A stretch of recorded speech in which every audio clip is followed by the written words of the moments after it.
Do not be afraid. Your God and the God of your father has given you treasure in your sacks. Now, think about that.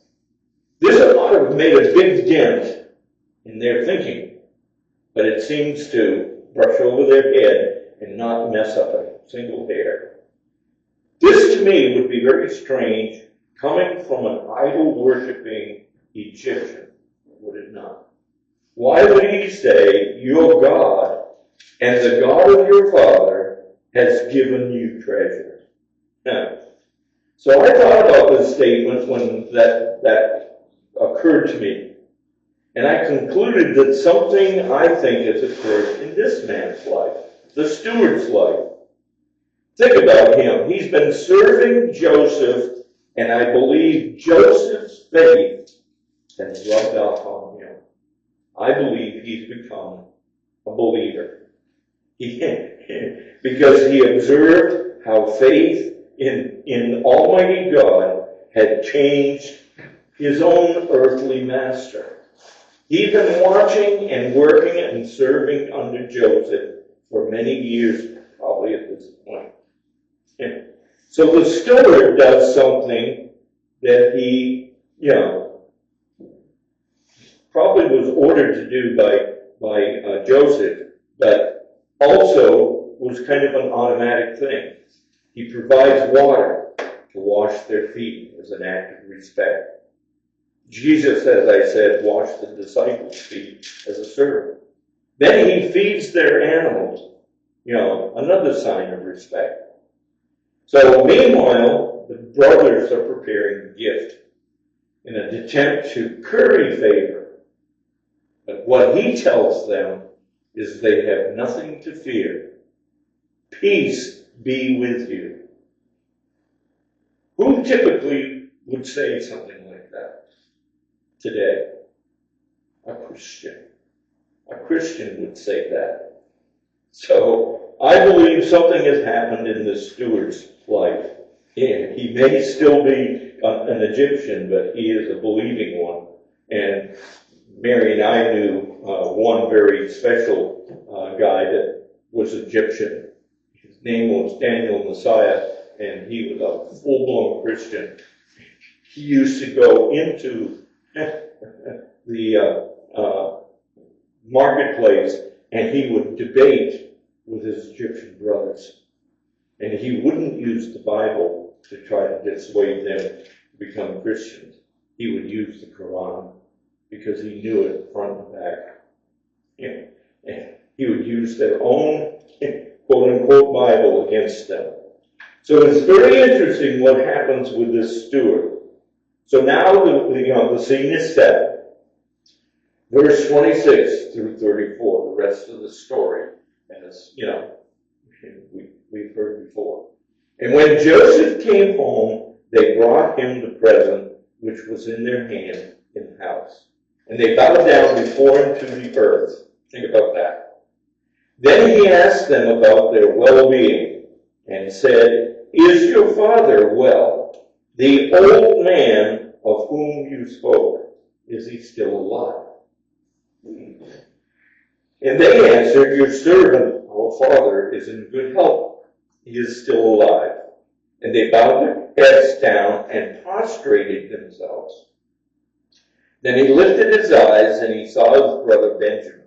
This is Joseph, his mother's son, and he said, is this your younger brother of whom you spoke to me? And he said, God be gracious to you, my son. Now his heart yearned for his brother. So Joseph made haste and sought somewhere to weep. The emotions come out. And he went into his chamber and he wept there so that they wouldn't see him. Okay? Then he washed his face and he came out. And he restrained himself and he said, he ordered his servants, serve the bread. So they set him a place by himself, and them by themselves, and the Egyptians who ate with him by themselves, because the Egyptians could not eat food with the Hebrews, for that is an abomination to the Egyptians.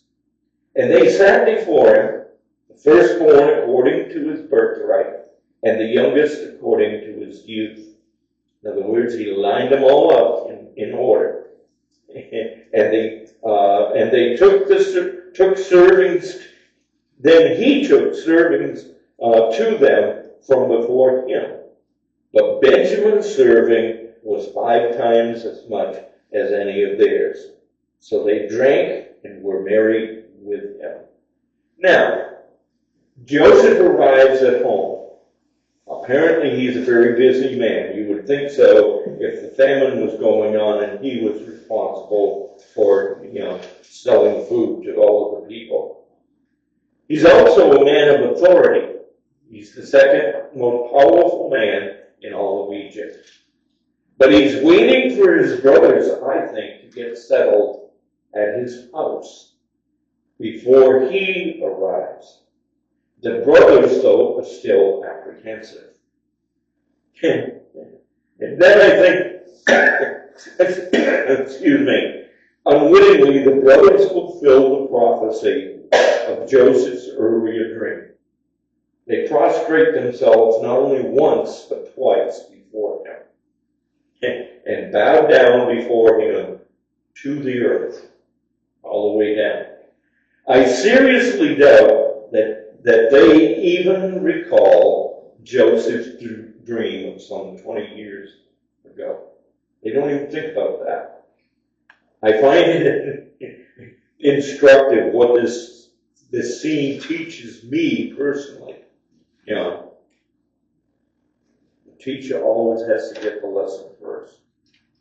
And if he can separate these 2 pages, we will proceed. You see, it's the nature of the beast, if you will. Man, I think, will naturally do things if they will bow to authority in a worldly sense, and yet the same men will refuse to bow in the spiritual sense. Very interesting. See it all around you, a lot of the time. It's very interesting.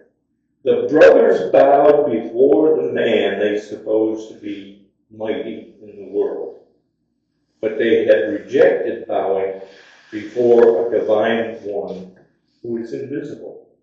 They can't see him, and so they discount it. This becomes true, I think, in spades in the New Testament. Look at how the Jews treated Jesus. It's amazing. They sought to kill him because he claimed divinity. They rejected him as the Messiah. In the book of John alone, there are 7 great I am statements.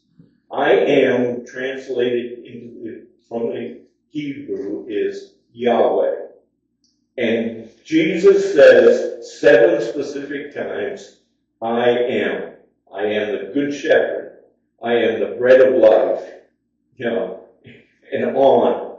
And yet, what did they do?